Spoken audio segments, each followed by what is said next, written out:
Yala, flight na tayo, part 2. Our 1-hour layover in Abu Dhabi was just enough time to walk to our next gate for the flight to Bangkok. At nakapag-charge pa naman ako ng phone ko while waiting for the boarding time. Mas malaki and mas maluwag na yung plane namin for our flight to Bangkok since mahaba yung flight. Etihad served us the meal and pagkakain, nakatulog na kami and yes, dito na kami sa Bangkok. Actually, sa sobrang saya and excited namin, di na namin ininda yung sobrang habang lakaran hanggang makalagpas kami ng immigration and makolect namin yung mga luggage.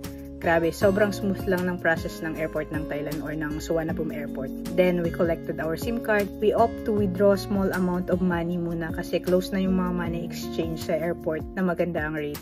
But before going to our hotel, we had our first Thai milk tea and ang mura.